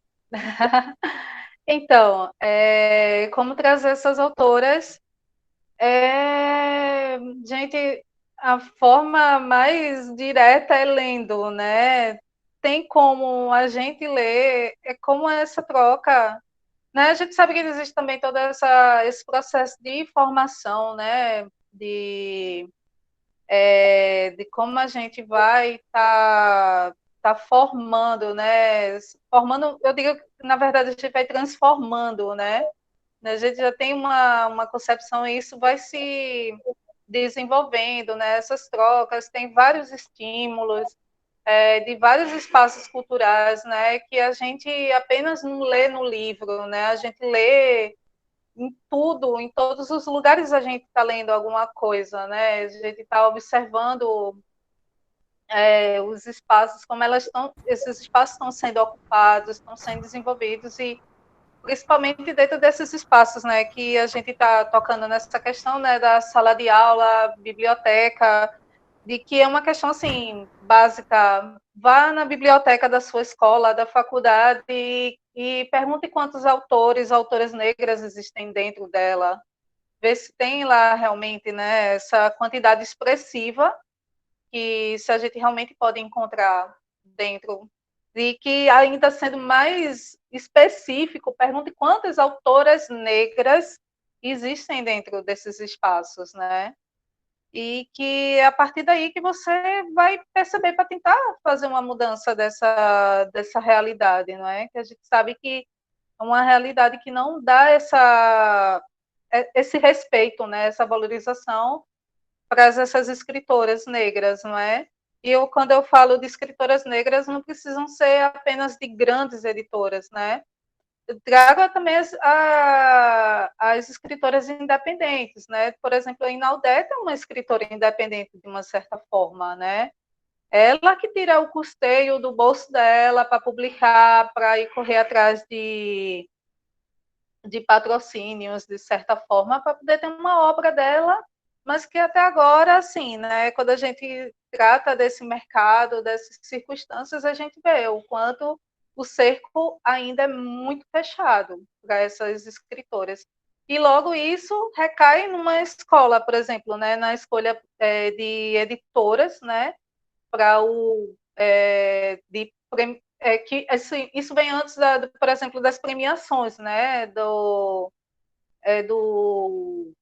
do FNLJ, né, da Fundação Nacional do Livro Infantil e Juvenil, dessas seleções, que a partir dessas seleções vão colocar como proposta para os professores escolherem da escola, ver a lista de, sim, quem é que vocês querem ter? Eu tenho essas pessoas aqui. Aí vai questionar quantas pessoas negras tem naquela lista para chegarem às estantes de uma biblioteca na escola, de uma sala de aula. É todo um projeto já invisível, né, praticamente, para a gente que tá fazendo essa análise, né, dessa realidade. Então, é isso, Joelma. Sim. Era só para, no caso, a contribuição da Carol, ela vem muito a calhar, porque, como ela está no espaço da biblioteca, trabalha com essa perspectiva do letramento intercultural, né? Que a formação desse leitor, desde pequenininho, né, é um passo muito importante para a consolidação desses espaços, para essas vozes. Mas também nós, professoras, e aí vocês que serão, não sei, aqui tem muitos licenciandos de letras, né, diversas áreas de formação, mas principalmente as professoras e professores precisam também assumir essas frentes, né, de combate, vamos dizer assim, eu gosto de entender a sala de aula como um grande quilombo de resistência. Então, a gente propor reformulações, trazer, mesmo que subrepticiamente, aos pouquinhos, nós vamos construindo um outro discurso, né, com essas presenças de repertório mais variado de autores e autoras, negros e negras.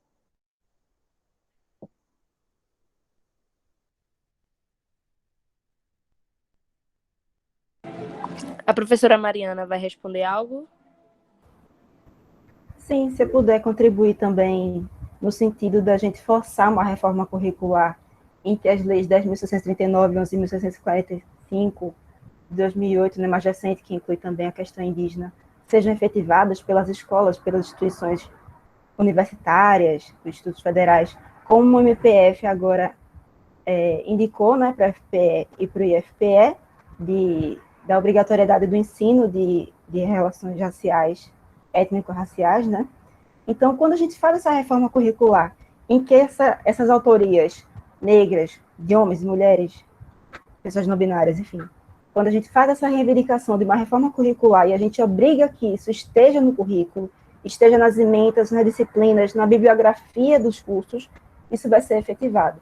Quando for uma obrigatoriedade, porque enquanto for uma escolha apenas de pessoas negras direcionadas para uma educação antirracista, essa educação antirracista nunca vai ser efetivada, porque vão ser apenas pessoas que são identificadas como militantes, engajadas, ou ainda, como um dos setores dizem, né, ideológicos / identitários, porque dizem que o discurso, que a questão racial é uma questão identitária, ideológica, como se só o negro fosse identitário, o branco não fosse identidade, ou como se o negro fosse uma ideologia e não fosse uma vivência, né? Não fosse uma questão do aspecto social, como o branco é também. Então, quando a gente faz essa reforma curricular, a gente enriquece o cânone, trazendo as rupturas para o cânone, né? Porque o cânone é branco, ocidental, a gente sabe.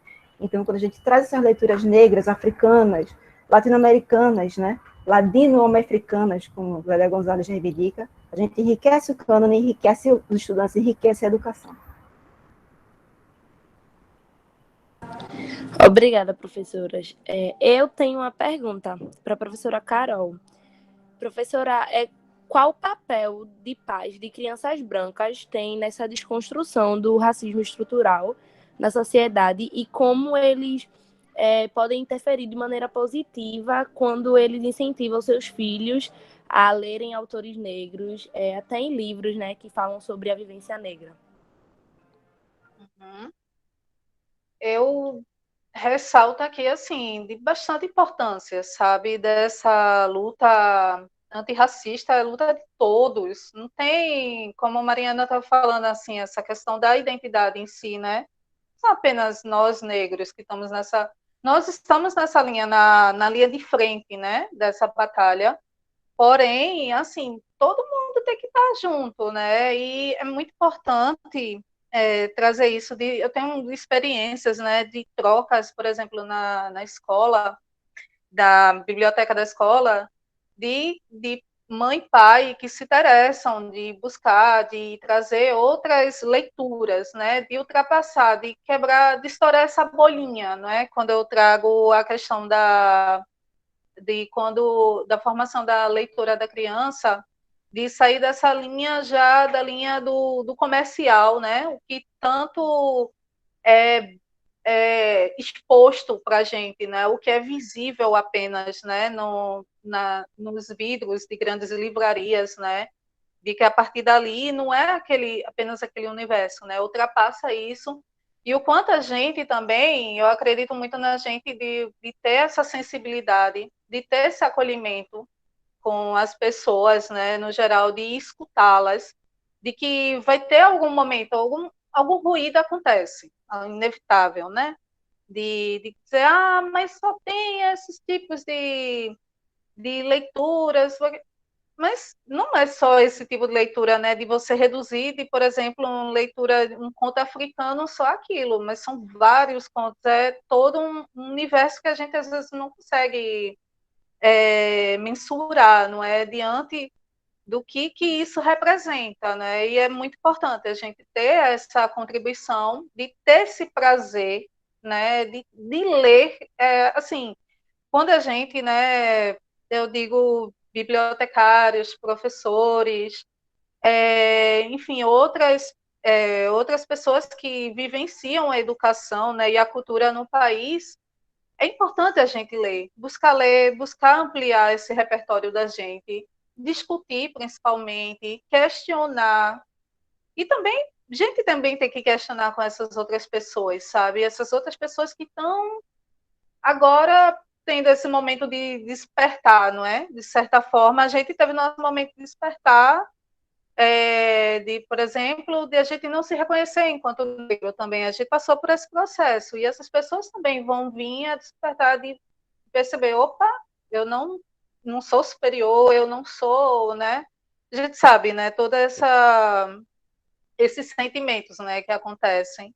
Aí é muito importante ter esse diálogo, é muito importante a gente mostrar a nossa cultura, né, a nossa representação, quanto isso está vivo na gente, né, e quanto isso veio de lá para cá, né, de trazer essas outras histórias, é o que vai, eu acredito que isso daí é que vai fazendo esse momento de transformação, né, e eu acredito é esse sentido da ampliação.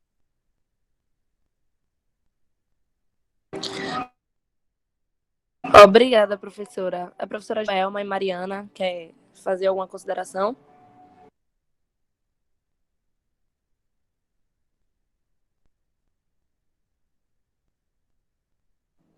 Não? Ok. Eu acho que agora nós chegamos ao fim da nossa mesa. Não temos mais perguntas. E, na verdade, só temos a agradecer às professoras pela oportunidade, pela noite de aprendizado, que foi maravilhosa. Acho que todos esses dias foram incríveis para todo mundo que participou, todo mundo que se inscreveu. E esperamos, né, que quando tudo voltar ao normal, que nós não sabemos quando será o novo normal, nós possamos ter muito mais eventos como esse de forma presencial. Foi um prazer e eu, em nome de todas as meninas que fazem parte da organização de Semana delas, só tenho a agradecer a vocês.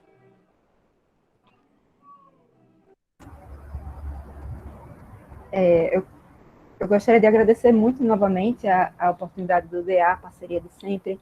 Agradecer a apoio da Joyce, que eu aperriei faz 25 minutos antes de começar. Joyce, pelo amor de Deus, eu tenho um PowerPoint para colocar, Joyce. E Joyce, tem problema não, professora, tá tudo certo. A gente vai rodar, e foi ótimo.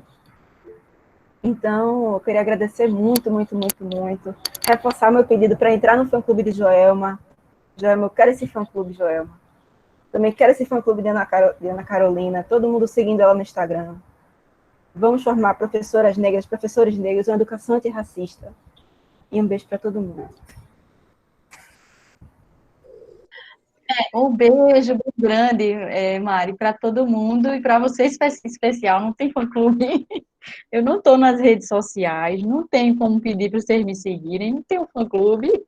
Acho que coincidiu a presença de alguns estudantes aqui que já estiveram comigo em outros diálogos. Queria agradecer muitíssimo pelo carinho, pela acolhida do DA. Agradecer imensamente a todos vocês que ficaram até uma hora dessas aqui escutando a gente, uma escuta dialogada muito produtiva. E é isso, gratidão imensa e até breve. Qualquer coisa, estamos por aqui.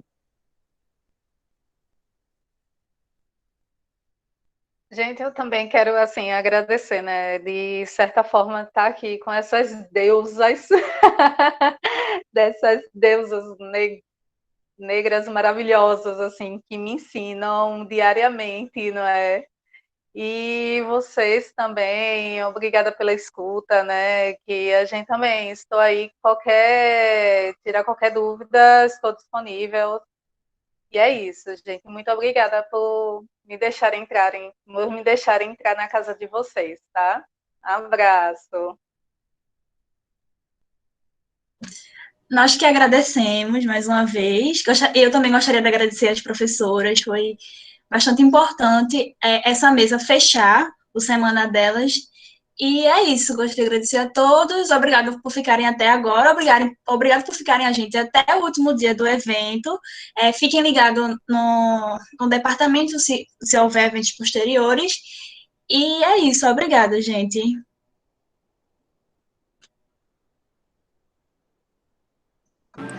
Tchau, gente. Tchau, professoras. Até a próxima. Boa noite. Bom fim de semana.